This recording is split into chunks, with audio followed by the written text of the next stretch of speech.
Hi, I'm Stefan, and welcome to Destination Retirement, where I take a holistic view at the preparation for retirement and at what it takes to build a great retirement. Money is part of that. From my perspective, I keep that a very small part of what I talk about.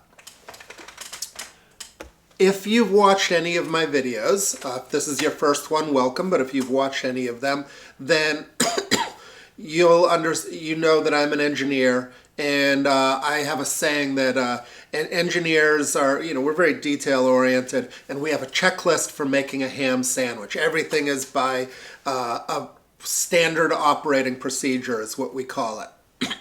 Other professions do the same thing. Pilots have their pre-flight checklist. Operators of nuclear power plants very much are checklist oriented, with possible exception of Homer Simpson. But fortunately, he's a fictional character. There is another aspect to me, and that is that I'm also very philosophical. And maybe that's even a superhero power. I'm not sure. But it is something that's part of me.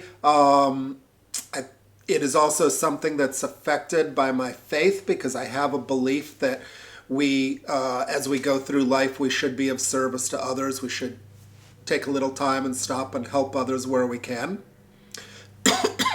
And so I ask, questions like, what can we do to make our communities work better?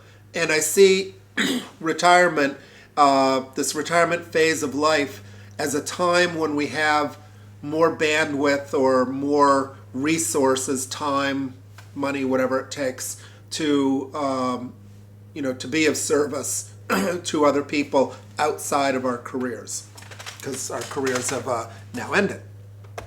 So my subject today: retirement can be the time of life when you step back to enjoy the fruits of your labor. And if that's what you want, that's great. Quite honestly, that in and of itself can be inspiration to others who are maybe mid-career, starting their career, that, hey, there is a light at the end of the tunnel. You will be able to slow down at some point. Some of you may be looking for a greater meaning in this retirement phase of life, and so, I'll be talking to you. I'm thinking of presidents in their second term. Very often, regardless of which president it is, there's talk about their legacy and leaving a legacy. And so our retirement phase, our post-career phase, is like our second term as president. And it is a chance where we can build a legacy. So if this is for you, then I'll offer some ideas. Every one of you, has much to give this world. Retirement is an opportunity to reinvent yourself. That is a theme that you will hear me say a lot. And in fact, I'll probably have videos on how to reinvent yourself, because it's not necessarily straightforward. There's a lot of it that's very easy to do, but there's talents that you have that are very difficult to identify so that you can unlock them. When you're free from the need to work for survival and lifestyle, then we have time to do other things. And the world needs your wisdom, the world needs your energy, and it needs your talents. If you find something that kind of fits you, it may be something that brings financial compensation, or it may not be.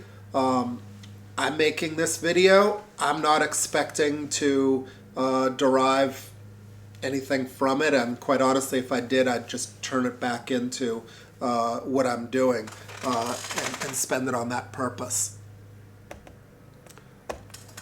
So I'll just talk about my mother here. She passed away last year in 2024 at the age of 97.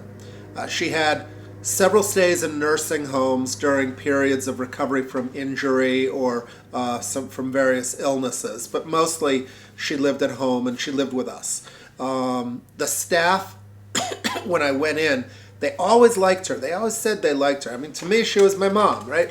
But they enjoyed her, and I think it's because she did have a great mind.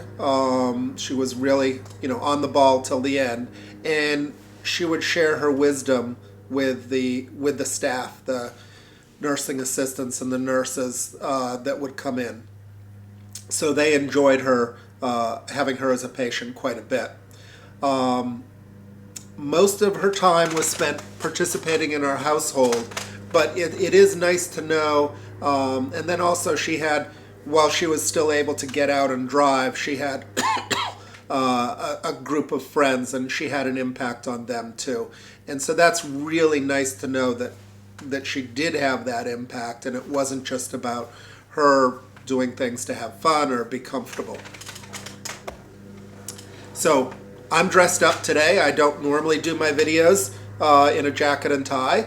And the reason is I was invited to speak at Miss Carlson's English class at Portsmouth High School, Portsmouth, Rhode Island High School. And I'll be talking about the importance of communication skills in various professions, but in my case, engineering.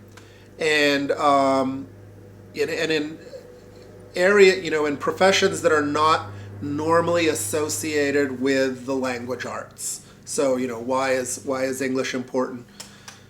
Study of English class, important to an engineer. So that's what I'm going to talk about. I'm also making this video right before I head over to the school, and hopefully some of Miss Carlson's students will see the connection between their English class and their future careers. If I could have that impact, that would be great. And hopefully some of this audience will find some nugget of wisdom and consider new possibilities in their retired life. Even if I just reinforce a belief, then it was worth my sitting down to make this video. And that's my goal here. So one thing I discovered about myself, and this is kind of more my story, but I like teaching. I used to teach a safety class, and it was the materials were very dull and very boring, not overly complex, but it was just a lot of material for students to learn over a 3-day period. And so I got very good at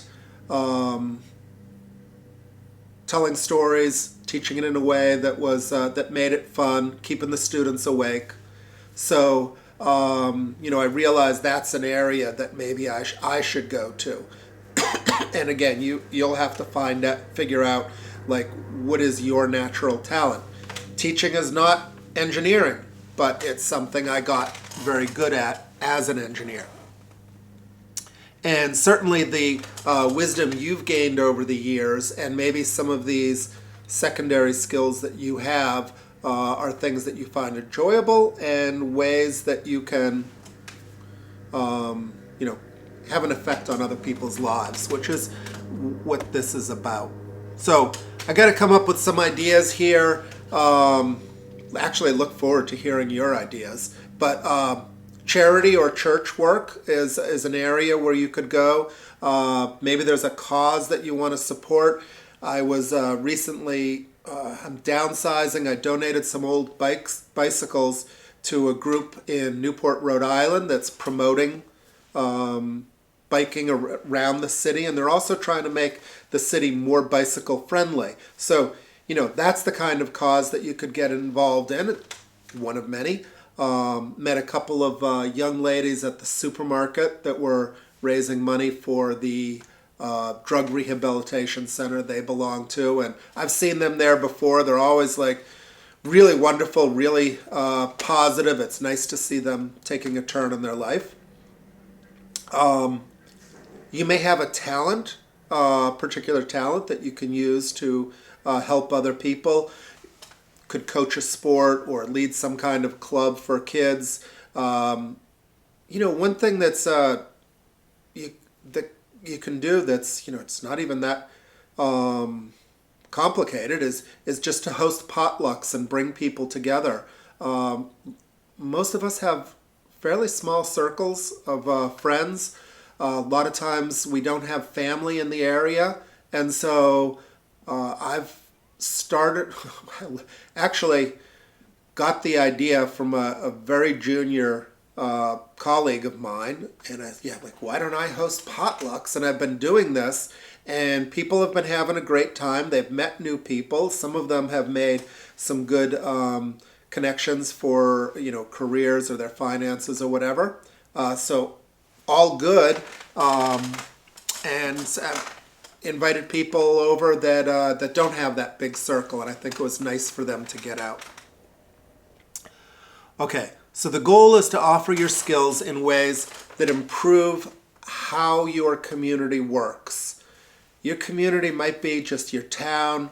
It might be a professional organization. You might have international reach in your community. I worked for the Navy, and I traveled to 14 different countries. I met with people from all over the world, so I do have some reach in that regard. Let's see, what else do I have here?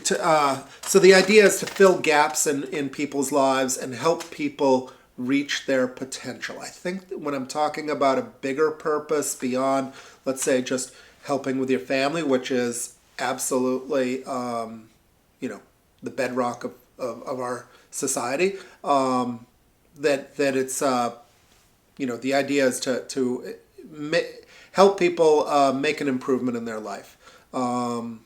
I'm doing that at the school today. I'm doing that through this channel, I hope. And while you may monetize some aspects of this work, that's not the focus. And quite honestly, most of what you do will be given away freely. And that's what I'm doing here. All right. So here's where I can use your help. I am looking for ideas on ways that you can have a big impact in your community as a retiree or as someone approaching retirement. I'd like to hear what your thoughts are, what maybe you would consider doing, and if you could leave some comments, in the comment section, that would be most helpful. Thank you for joining me today, and bye for now.